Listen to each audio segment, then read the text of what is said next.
तमाम कठिनाइयों और मुश्किलों के बीच कल वित्त मंत्री जी द्वारा 2021 से 22 का जो बजट है वो पेश किया गया। आम जनता से लेकर जो और भी क्षेत्र हैं, चाहे वो ऑटो क्षेत्र हो या स्वास्थ्य विभाग हो, हर किसी को इससे एक उम्मीद थी।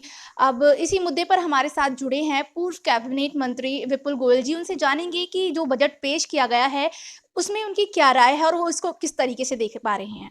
सर, स्वागत है आपका। तो सबसे पहले मैं पूछना चाहूंगी कि जो कल बजट पेश किया गया है, तो आपकी क्या राय है उस पर?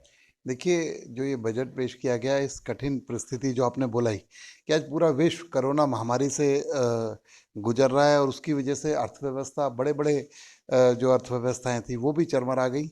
लेकिन फिर भी इस कठिन परिस्थिति में बहुत ही अच्छा और संतुलित बजट पेश करने का काम भारतीय जनता पार्टी की सरकार ने किया है।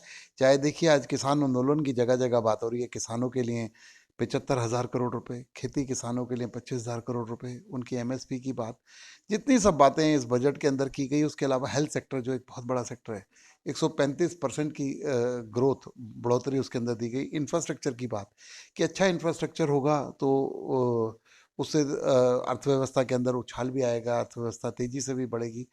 और एक जो सबसे बड़ी बात कि जो 50,000 करोड़ रुपए रिसर्च फाउंडेशन को दिए हैं, उससे मुझे मतलब आने वाले समय में उसका बहुत बड़ा लाभ भारत को मिलने वाला है। और मैं समझता हूँ सभी वर्गों का ध्यान रखा गया है, बहुत सारी चीज़ों को इसमें सस्ता भी किया गया है।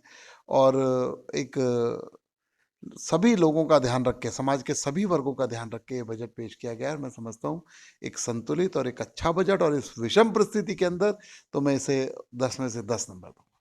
वो विपक्ष का काम है सिर्फ, चाहे कहा कुछ भी करो, उसको अपोज करना। लेकिन जनता अच्छे तरीके से जानती है, किसानों को जो लाभ मिल रहा है किसान अच्छे तरीके से जानते हैं कि किस किस तरीके से इस 25,000 करोड़ रुपए का जो एक्स्ट्रा बजट कपास के किसानों के लिए रखा गया है, 75,000 करोड़ का प्रावधान वैसे जनरल किसानों के लिए रखा गया है। ये सब लाभान्वित किसान होंगे जब उनके अकाउंटों के अंदर ये पैसे जाएंगे या ये सुविधाएं उन्हें मिलेंगी। और 2022 के अंदर माननीय नरेंद्र मोदी जी संकल्पित हैं कि हम किसानों की आय को दुगना करेंगे। ये किसान बिल भी उसी का एक वो था। बहुत ही बेहतरीन बजट है और इसमें हर वर्ग का विशेष ख्याल रखा गया है। चाहे कृषि से संबंधित है, चाहे हेल्थ से संबंधित है, चाहे उद्योग से संबंधित है, हर वर्ग का इसमें विशेष ध्यान दिया गया है। विशेष तौर पर यदि हम हेल्थ की बात करें तो 137% का जो बजट है उसमें बढ़ोतरी की गई है। और हमारे हरियाणा प्रदेश के अंदर जो है हर ज़िले के अंदर एक एक मेडिकल कॉलेज खोले जाने हैं, तो उसमें इससे लाभ मिलेगा। और इसी तरह चाहे कृषि क्षेत्र है, कृषि में भी माइक्रो इरिगेशन के लिए 5,000 करोड़ का बजट रखा गया है। और इसी तरह अब जो एक किसान आंदोलन में विपक्ष ने जो लोगों को गुमराह करने का काम कर रहे हैं एमएसपी के ऊपर और दूसरी चीज़ों के ऊपर, तो आप देखेंगे कि इस बजट के अंदर तकरीबन 100 ई मंडियाँ पूरे देश के अंदर खोली जानी है। तो जिससे स्पष्ट है कि जो सरकार की मंशा है वो एमएसपी को कहीं भी एमएसपी के ऊपर किसानों को संदेह करने की ज़रूरत नहीं है। 100 नई मंडियाँ इसमें खोली जानी है। और इसी तरह एजुकेशन के लिए भी 100 नए सैनिक स्कूल पूरे देश के अंदर खोले जाने हैं। तो मेरा कहने का मतलब है कि हर वर्ग को कोई नया टैक्स नहीं लगाया गया। हर वर्ग के हितों को ध्यान में रखकर ये बहुत ही सराहनीय और एक बहुत ही बेहतर बजट है, जो कि हमारी देश की अर्थव्यवस्था को मजबूत करने का काम करेगा। बाजार में जैसे इनकी घटत बढ़त होती है उस हिसाब से घटते बढ़ते रहते हैं। और आप देखेंगे कि कोरोना की महामारी जिसमें हिंदुस्तान पूरे विश्व का मार्गदर्शन कर रहा है, और हमारी जो वैक्सीन है वो बहुत ही विश्वसनीय वैक्सीन है। और तकरीबन 35,000 करोड़ रुपए हमारे बजट में वैक्सीन उसके लिए कोरोना के इसकी वैक्सीन और इसके इस लड़ाई इस कोरोना से जंग को लड़ने के लिए और जीतने के लिए रखे गए हैं। ये बहुत ही दूरदर्शी और बहुत ही जो है अच्छे परिणाम इस बजट के आएंगे। ये पता चला है 75 साल से ऊपर जो हमारे बड़े हैं, बुजुर्ग हैं, उनको रिटर्न में राहत दी गई है। तो मैं कहना चाहता हूँ जिंदगी की 65 और 70 साल की एज का वो आ रहा है।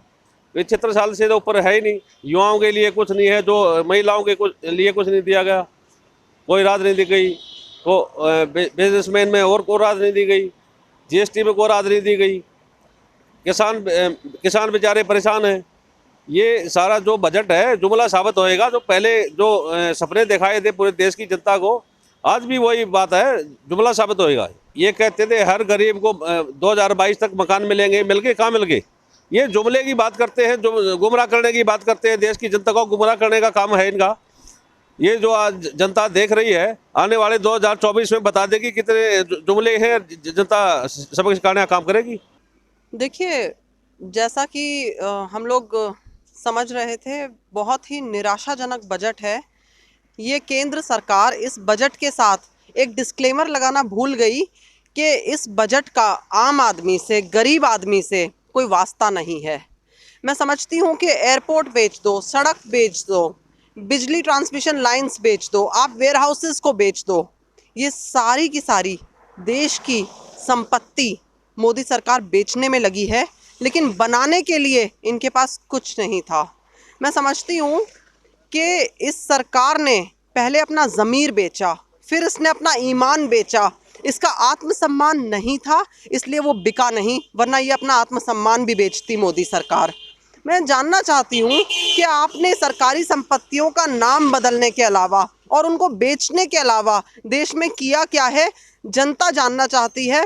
जनता ये पूछना चाहती है कि 2015 के बजट में मोदी सरकार ने 100 स्मार्ट सिटीज़ का प्लान दिया था देश को। आज कहाँ है वो 100 स्मार्ट सिटीज़? आज कहाँ है हमारे सिलेंडर की सब्सिडी? तो जो गरीब आदमी और गरीब होता जा रहा है, अमीर आदमी, इनके जो पूंजीपति मित्र हैं, ये चंद क्रोनी कैपिटलिस्ट्स के हाथ में दे चुके हैं देश को। आज पूरा देश देख रहा है, पूरी दुनिया देख रही है हमारे किसानों की, हमारे अन्नदाता की क्या हालत हुई पड़ी है। मगर ये सरकार टस से मस नहीं हो रही।